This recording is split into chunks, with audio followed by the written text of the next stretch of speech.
Hey readers, I hope you guys are doing great. Today, because there's only 2 days of lessons, today for reading, your phonics and your big reading goals are going to be really similar. They're kind of going to be a review of what you guys did yesterday. So starting with our phonics or our reading goal, our big goal for phonics, continuing to talk about what we call suffixes, or a suffix, just one. When we're talking about suffixes, just like we talked about yesterday, that's a part of the word, and that's a part that goes at the end of a real word or a root word. And today and yesterday, your big goal was to talk about the suffixes li and full. And full meaning that it's full of something, kind of like full, full. And li is referring to how something is done. And both of these pictures, they can really show you how we use those suffixes full and li. And you should have also had seen those yesterday. I won't spend too much time talking about these because you should have gotten a lot of practice with it.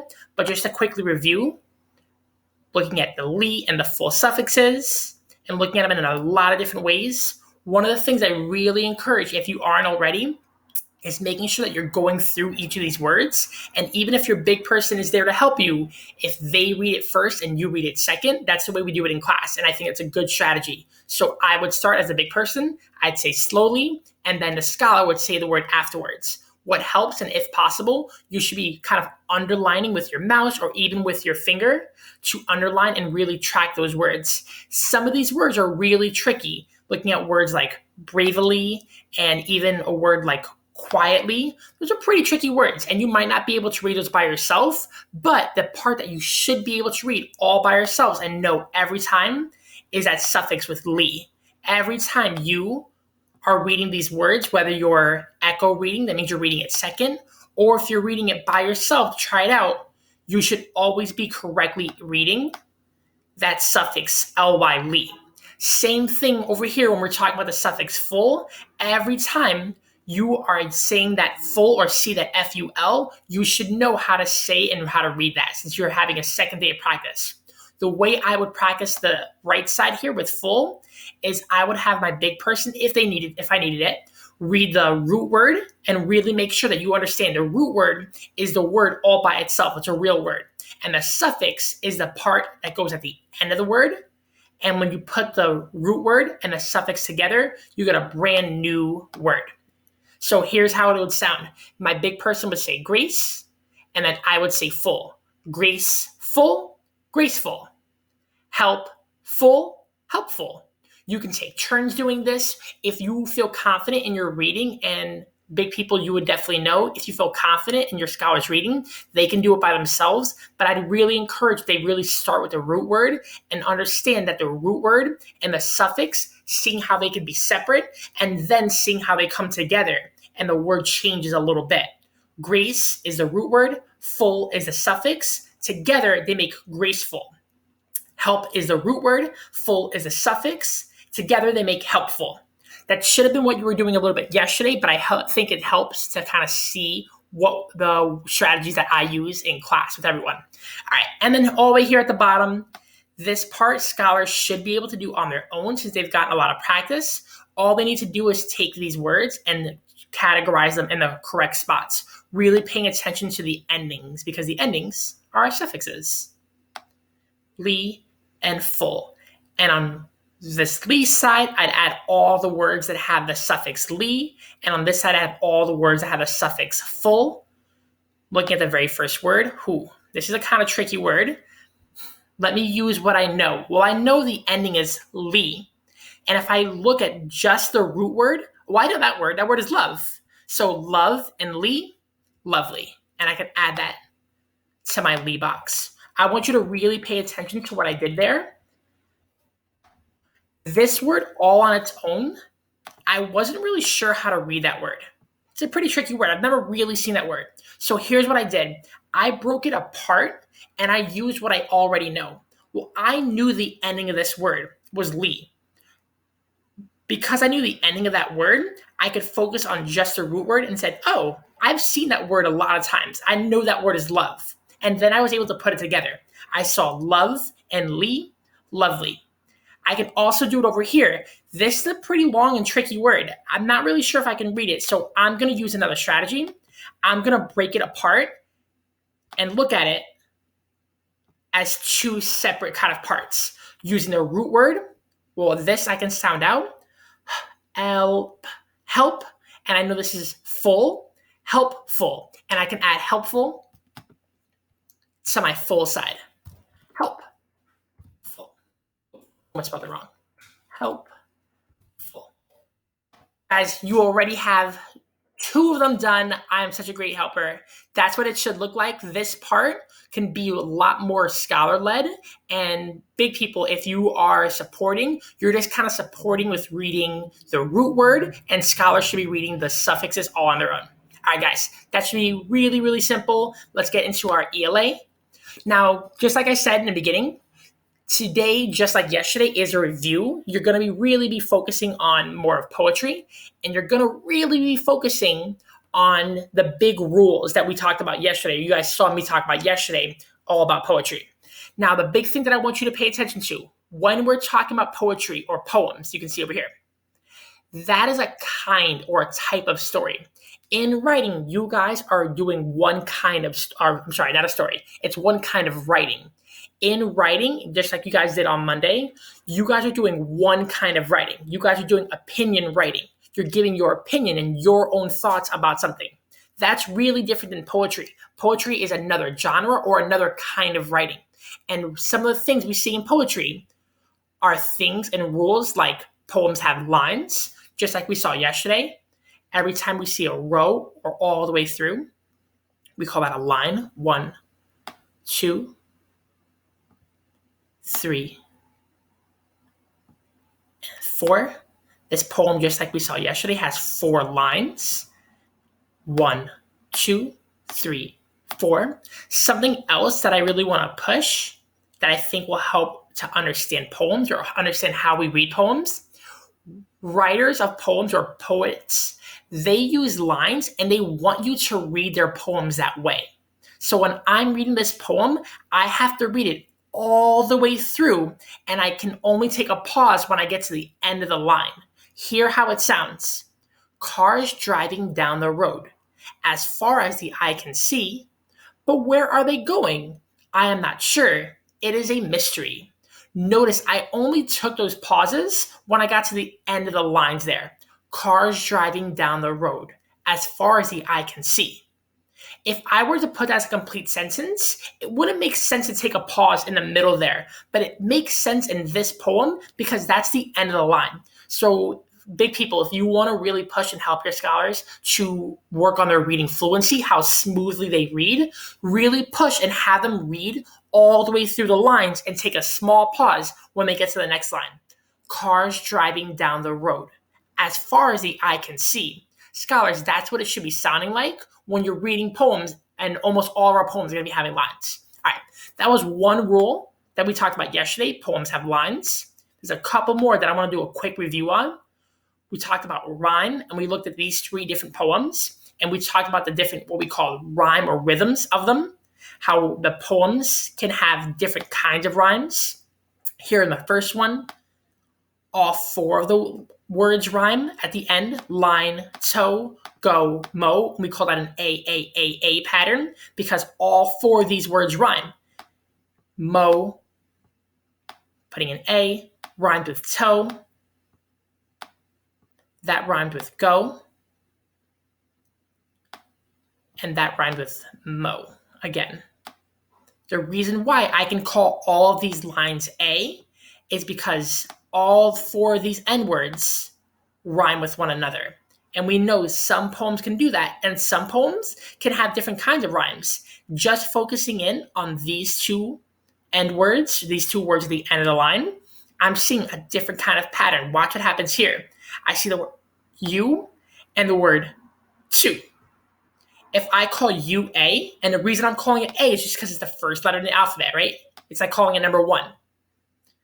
If you and to rhyme, then I can call to A as well because those words rhyme with one another. So I have to give them the same letter. But when I get to these next words, sweet and feet, I can't give them the same letter. I have to give it a new letter. And it just makes sense to call that B. Because sweet and you or sweet and to, those words don't rhyme. So I can't give them the same letter. But you know what? Sweet and feet, those words rhyme. So I can definitely give those the same letters. Sweet and feet. Let me fix my B. Better. And down here, this was one of my favorite ones because here we're seeing a pattern really, really change in different ways. Around and be. Well, those words don't rhyme at all. But if I keep going through and read the whole thing, watch what happens. My race car goes around and around, fast as can be. It makes a loud sound, my race car and me.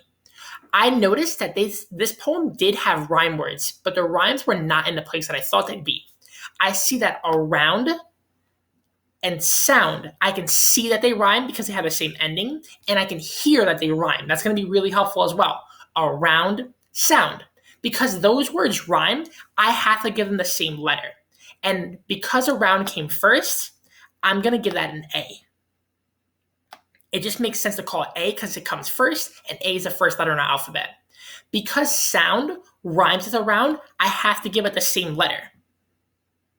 So I'm going to call sound A2, or I'm going to call this line A. Because B does not rhyme with either one of these, I can't give it the same letter. So if around is A, then the next one has to be a B. And it's just a coincidence that the line that ends with B, I'm giving it the letter B. And let me keep going through. Around and sound rhyme. Oh, look, B and me. That rhymes. So because B and me rhyme, I'm going to give it a B as well. Same thing would happen if the next line were to have another rhyme word. So for example, if the next line had something like found, then I can call out A again, and it would be like a really cool pattern that keeps going back and forth. A, B, and then if I had the next line had something like found, it'd be around, sound, found. And it would go back that way. It would be an A, B, and it would keep going in that way as long as a poem or the poet wants to make their poem. All right, 2 big rules we talked about. We looked back at lines. We talked about rhyme and all those things with rhythm, and I know that's a lot there. We also talked about stanzas yesterday, and we talked about how stanzas are groups of lines together. Up here we see a stanza because I have a bunch of lines together. These 4 lines together make one stanza, and that's a tricky word, so you should definitely practice saying that. Stanza or stanzas. And down here is another stanza. Together, there are 2 stanzas because there are 2 chunks of lines together. Here's a chunk. The first one, here's a chunk of lines. Here's a chunk of lines. 1 chunk, 2 chunk.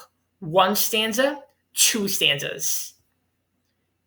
And the last rule we talked about was alliteration.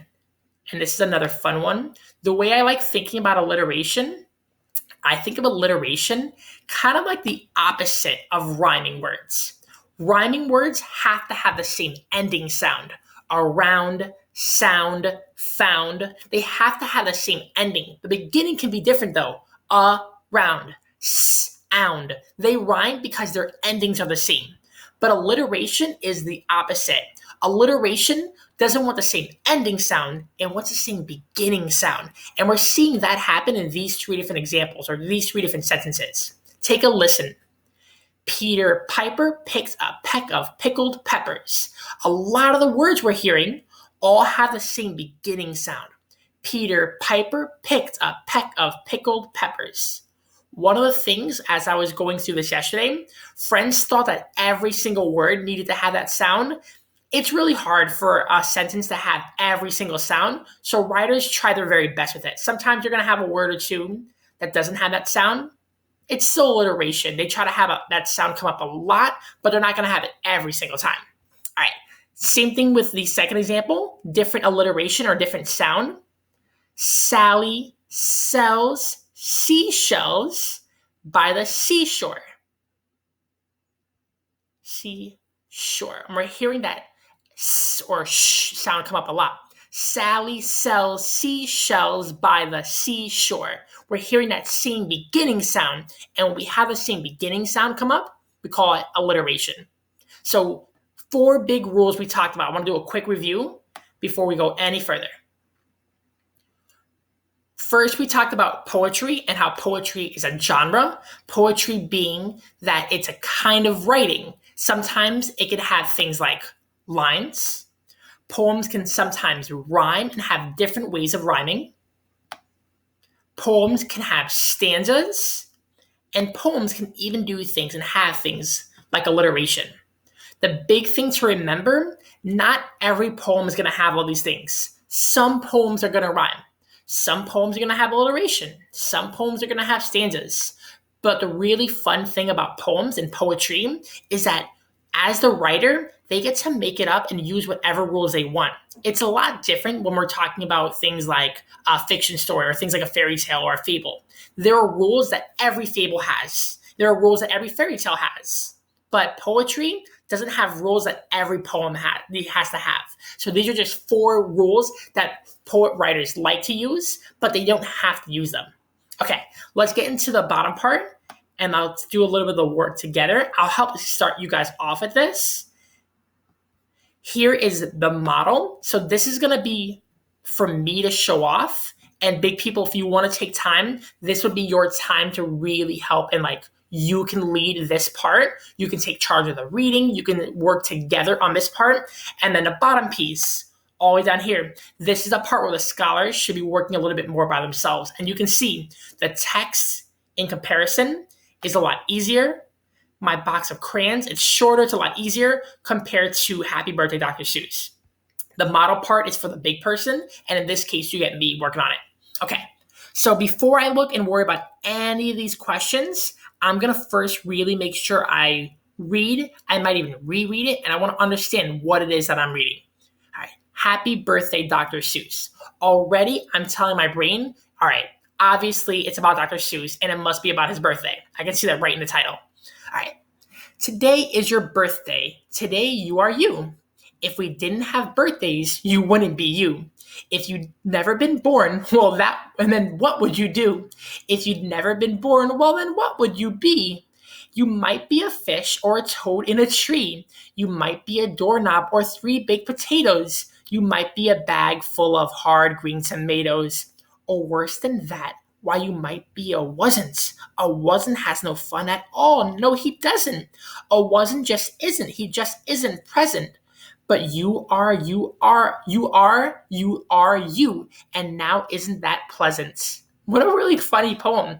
One of the first things I noticed, it was definitely about birthdays, but it wasn't about Dr. Seuss's birthday like I thought it was. So as I was reading it, I noticed my opinion or my thoughts about it had to change. Okay, this poem is about birthdays and how you can be yourself.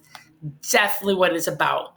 I added that in earlier for a little note for myself, but I want you to take note of when I looked at the title and when I first thought of this poem, I changed my thoughts as I was reading it. At first, I thought it was about Dr. Seuss's birthday, but after I read it, I was like, wait, it's not about his birthday, it's about your birthday.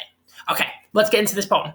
How many lines are in this poem? I've already put these answers in, but I'm going to kind of prove to you how I have them all done or how I got the answers.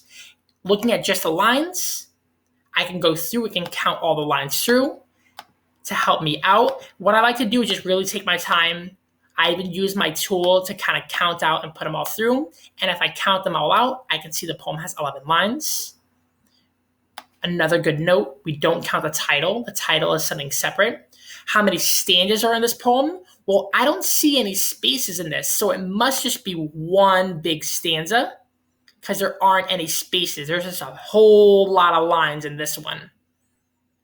One big stanza there. What words do you find that rhyme? There are plenty of rhyme words. One of the things I want you to take note of, the rhyme words usually come at the end of the line. So you and do, bee and tree, potatoes and tomatoes. I thought that was a really funny one. Wasn't and doesn't. And there's a whole bunch more. I'm sorry, there's only a couple more. Present and pleasant. All right. And then what type of rhyming is this? Well, I already know looking, it can't be an A poem. There's no way, because that would mean that all the words at the end would have to have the same rhyme, and they definitely do not. So that one's definitely wrong. A, B. Let me see.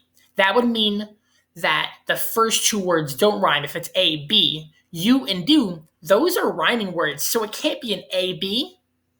It has to be an A, B poem. And I can prove it. You and do rhyme, B and tree rhyme. All right, guys, I did a kind of quick model there. Big people, if you think that you need to spend more time looking through that, there are a lot of things that go over. And as scholars are working on this bottom one, scholars, as you're trying out this bottom one, you can come back and rewind me and really see how I was able to figure out this one to help you figure out this poem. This one's a little bit easier. You're going to go through all those same steps, and you can use the steps that I've showed. I can't wait to check out your work. I hope you guys are successful. I know you're going to be great, and I'll talk to you soon.